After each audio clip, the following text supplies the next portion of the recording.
بسم الله الرحمن الرحيم الحمد لله رب العالمين وصلى الله على سيدنا محمد وعلى آله وصحبه وسلم.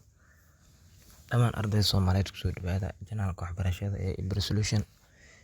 insha Allah maanta alla awoodil haduu halka noqdo waxaa xalin doonaa imtixaanka teknolojiga ee fasalka 8aad ee dugsiga dhexe ee sanad dugsiyeedkii ugu dambeeyay imtixaanka lagu galay.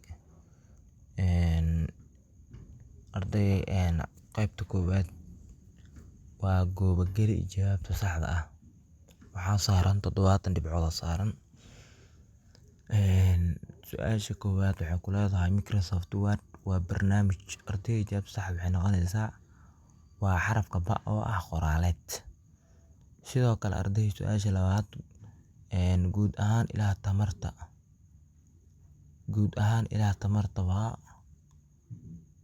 10 9 8 7 guud ahaan ilaha tamarta waa laba qaybood. ardayda jawaabta saxda saasay noqonee tamarta gurta iyo tamarta maaxata saas waa. laakiin hadda wuxuu leeyahay jawaabta saxda kuma jirto meesha, laakiin guud ahaan ilaha tamarta waa laba qaybood. su-aasha saddexaad qaabka Bobright micnaheedu waa inuu yahay bogu uu ujeedo si jiifta qaloocda ligan xodan. jawaab sax arday waxay noqonee qaloocda waa oo landscape wuxuu ahaa mid markaasi oo jiif ah. Bobright mid aan jiif ahayn marka mid aan jiif ahayn oo qaloocsan saas waa.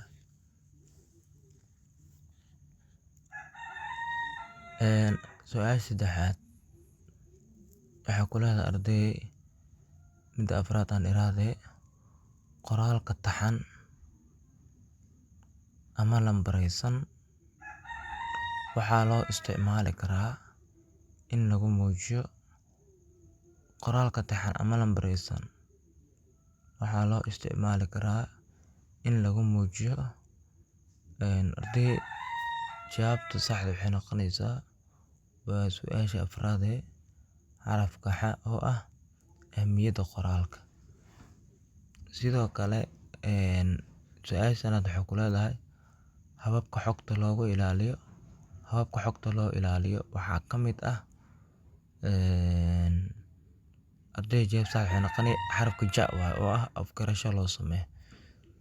su-aasha lixaad waxay ku leedahay waxaad sameyn kartaa taxane kale oo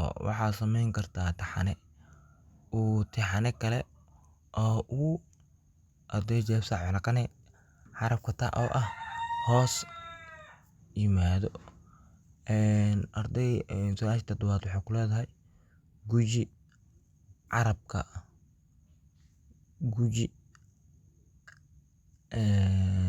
waa su-aasha toddobaad guji carabka tab oo ah xarafka ba si aad u siyaadiso heerka taxanaha. sidoo kale su-aasha sideedaad waxay ku leedahay si aad u furto dukumeenti horey u jiray guji carabka arday jawaabta saxda waa xarafka j oo ah home kadibna open ka dooro.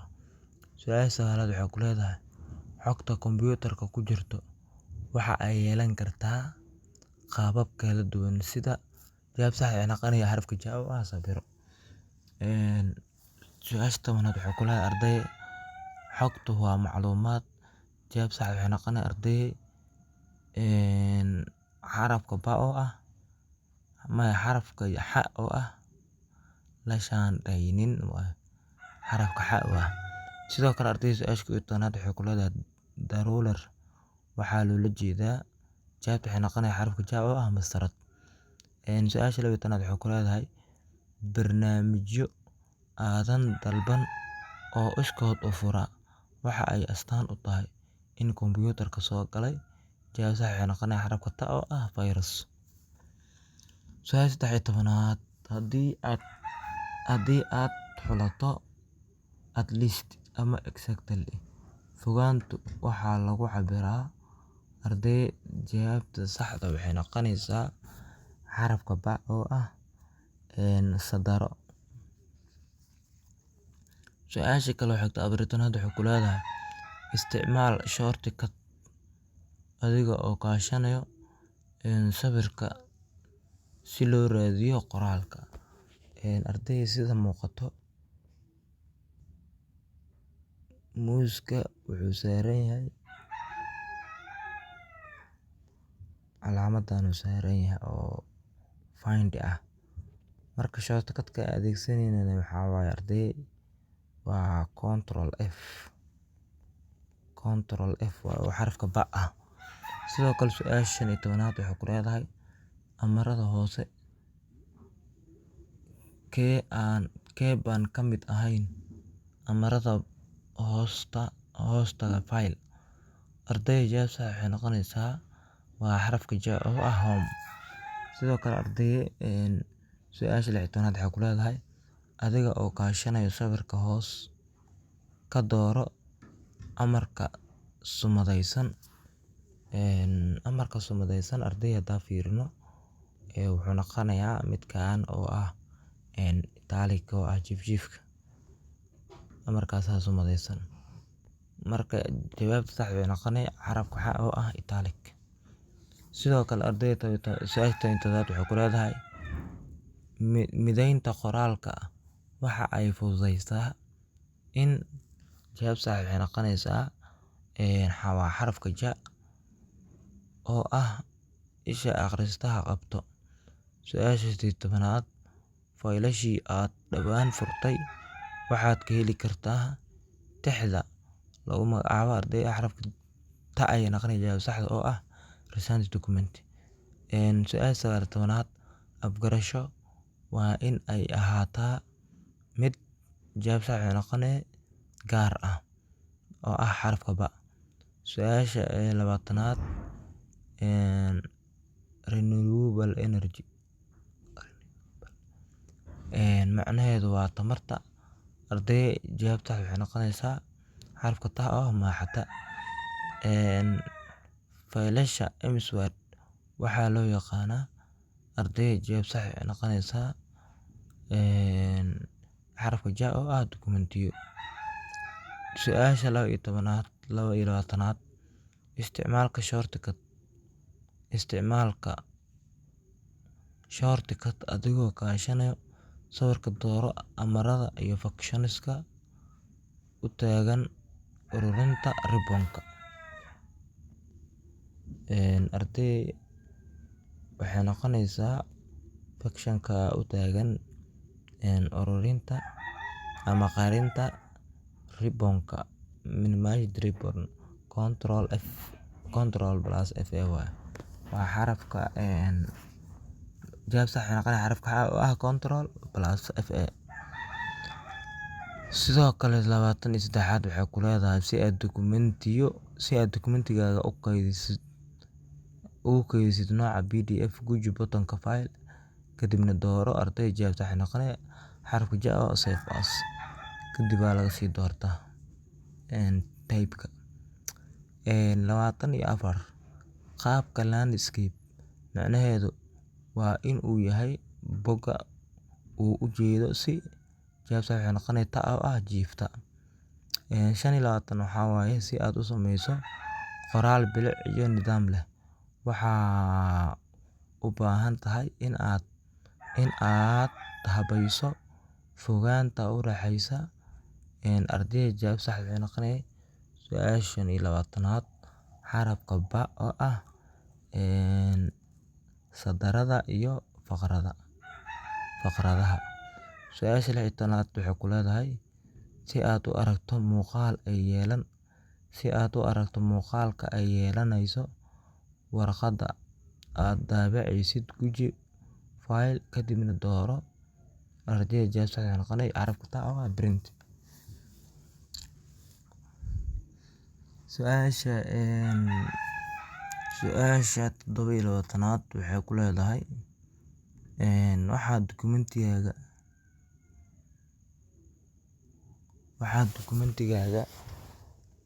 waxaad dukumentigaaga la wadaagi kartaa.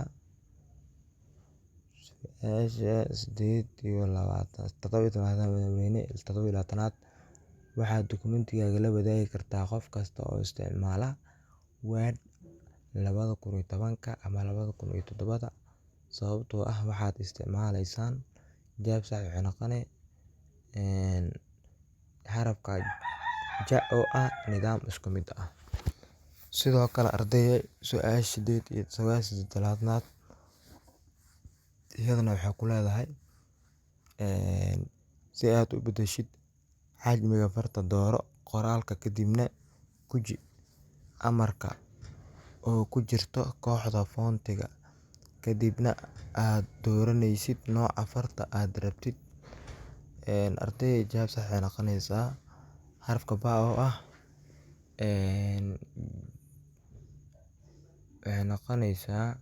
xarafka B oo ah Change Font. Sidoo kale ardayda su'aasha xigta oo 29aad waxay ku leedahay waa barnaamij ka hortaga in kombiyuutarka soo galo virus. Ardayda waxay noqonaysaa marka jawaab saxda barnaamijkaas waxaa waaye waa xarafka B oo ah xarafka J oo ah antivirus. Su'aasha 30aad waxay ku leedahay mastarada waxa ay fududeysaa jawaabtu waxay noqonaysaa T oo ah cabirka saxda ee dukumentiga. 31 waxay ku leedahay carabyada ribbon-ka waxaa ka mid ah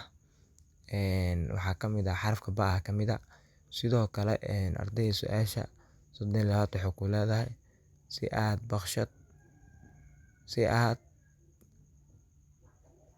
si aad u bedeshid xajmiga farta guji falaarta ku xigta sanduuqa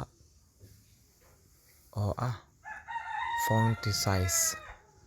Sidoo kale 33 waxay ku leedahay guji furaha delete ee ka tirsan looxa furayaasha si aad u tirto qoraalka. Ardayda jawaab sax waxay noqonaysaa waa su'aasha 33aad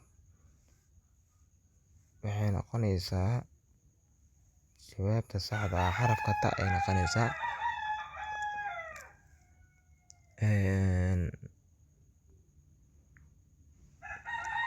Su'aasha kale ee 34aad waxay ku leedahay paragraph-ka waxaa loola jeedaa.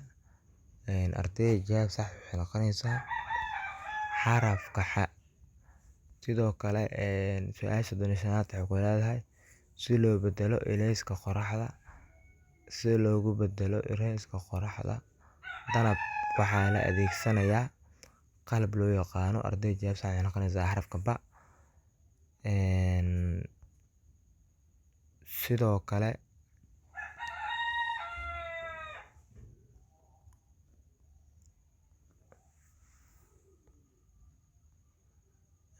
halkaas waxaa ugu baxnaa qaybtii koowaad. Waxaa u gudbaynaa qaybtii labaad oo ah isku beeg amarada iyo shortcut-ka isticmaal lambarka. Ardayda waxaa la isticmaalayaa lambar la isticmaalayaa sida uu haddana farahayo buugga warqadda soo faraha 36 waxaa waaye samaynta taxano dhibco waxaa laga helaa falaarta. Ardayda jawaab sax waxay noqonaysaa midda ugu dambeysa waaye bullets. Marka number adeegsanay bullets horteeda waxaa ku qoray 36 ku qoray inta ka dambeysana saas oo adeegsanay mid jawaabteeda lagu sheego horteeda waxaa ku qoraysaa number ku qoraysaa. Sidoo kale ardayda samaynta fogaanta faqradaha waxaa la gujinayaa. Ardayda jawaab sax waxay noqonay spacing ay noqonay. Sidoo kale haddii aad daabacayso nuqullo badan oo dukumenti ah fiiri sanduuqa ay ku qoran tahay collide ay ku qoran tahay. Sidoo kale su'aasha kale ee xigta oo ah 39aad si aad u rigtid qoraalkaaga mid bold ah guji Ctrl B waaye. Afartan waxaa waaye qoraalkaaga hoosta ka xariiqan u sameyso geli amarka iyo furaha Ctrl U waaye. Sidoo kale dhanka bidix ee bogga si aan ugu soo bilaabo qoraalka guji amarka iyo falaarta ku qoran tahay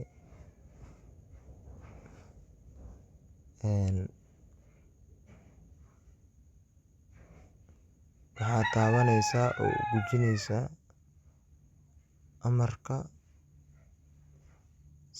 dhanka bidix ee bogga si aan ugu soo bilaabo qoraalka guji amarka iyo falaarta ku qoran yihiin line and paragraph. Sidoo